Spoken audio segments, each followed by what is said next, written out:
very clearly structured geometry emerges. Interestingly, this is the type of geometry we're talking about when a peacock displays his feathers and your eye connects the individual eyes with each other. Haben wir die gleiche Geometrie.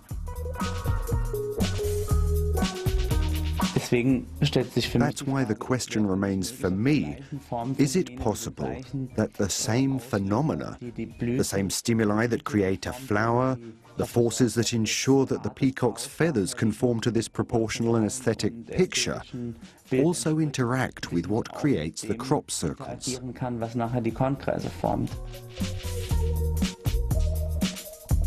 I mean, the shell of a seashell, snowflakes. I mean, there are millions and millions of examples of nature creating incredibly intricate designs.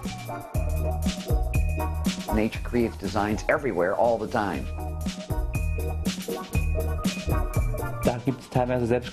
There are also very complex crop circles that nevertheless take on nature's language of shape and form. For this reason, one could pose the theory that we're dealing with an as yet unknown natural phenomenon that possesses components that we don't understand. How are things whose geometrical equivalents are found in the diversity of shape and form of nature's bounty geometrically carried over into a field as a crop circle? We see this in crystalline structures, in the formation of a blossom or of a beehive, for example. So I can imagine that we have various sources of what we call the crop circle phenomenon.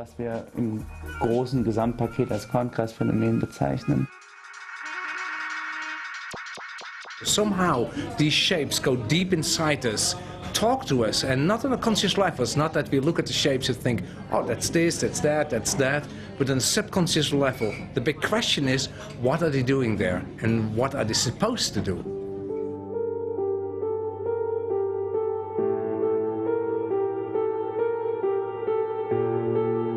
Carl Gustav Jung, the great psychologist of psychiatrists, has done a lot of research in the influence of shapes on the human mind, and especially the subconscious mind.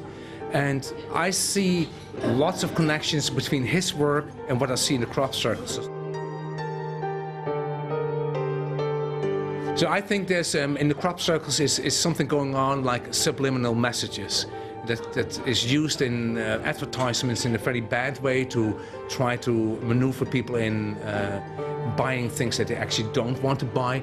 I think the crop circles do it in a very positive way, in subliminal level, talk to us, help us to make the next step in our evolution, our next necessary step we have to take. We experienced over the last years that what people are thinking, that will be imprinted into the fields. We were discussing the form of the Malteser cross, for example. One day later it was appearing in the field.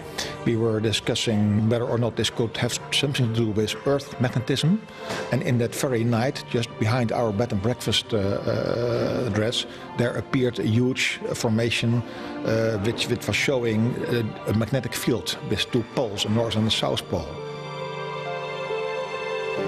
The question what crop circles try to point out to us is about at the same level as what is the meaning of life. It's a very difficult question. Lots of people ask, why are we here, what are we doing here, what's the meaning of life?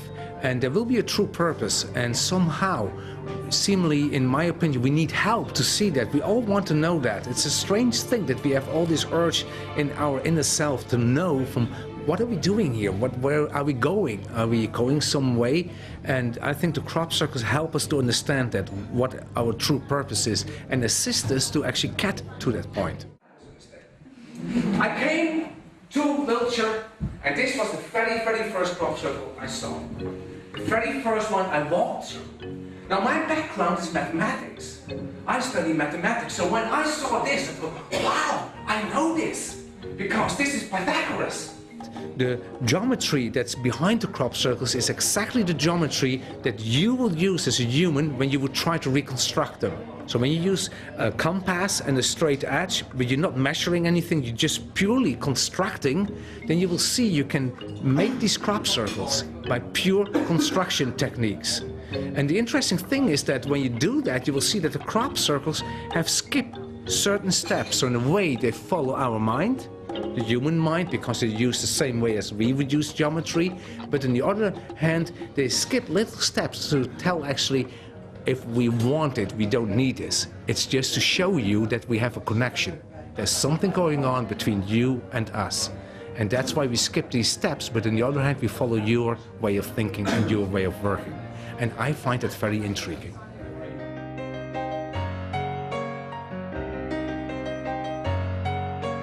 Now, it's clear that this points somewhere. Nobody can deny that this is some kind of error. And that triggered me. Where is this error pointing at? And I will show you where it's pointing at that spot there. That appeared exactly there. This is an illustration out of Alice in Wonderland, and that will show you that this doorway is something indicating about different worlds you can travel through, different dimensions. What was really the question is, this doorway again is pointing somewhere. Let's have a look. It's Sugar Hill. And what is on this spot where it's pointing at? Nothing. Until that one appeared. I'm convinced, and I've studied that as well, that the crop circles in itself are not separate events. They're not just separate, here's a crop circle, there's a crop circle, there's a crop circle. When you look from higher up, from a bigger picture, you will see they're all connected. For you to discover look at the bigger picture, go over it, don't look at the detail, don't get lost in the little things, don't be on your knees, but try to get wings and fly over it and see the big picture.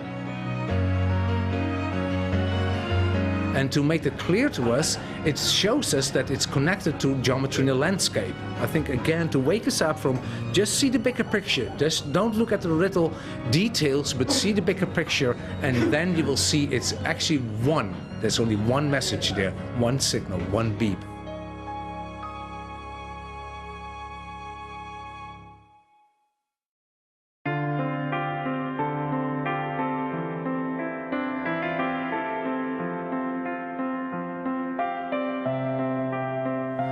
Also das hier war ein Kongress, der bei Barbary Castle in England am 1. This is a crop circle that appeared on the 1st of June 2008 near Barbary Castle.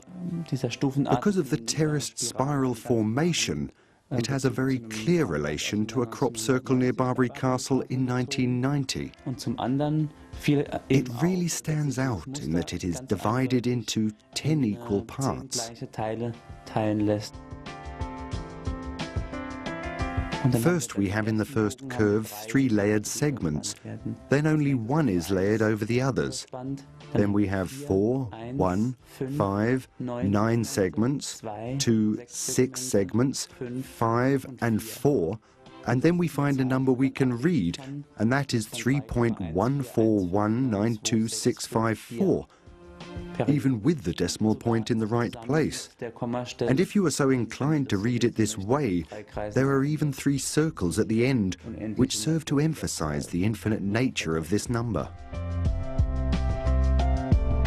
In principle, when you see this, it is exactly what you could imagine when you think of how intelligent messages can be sent in the form of geometry.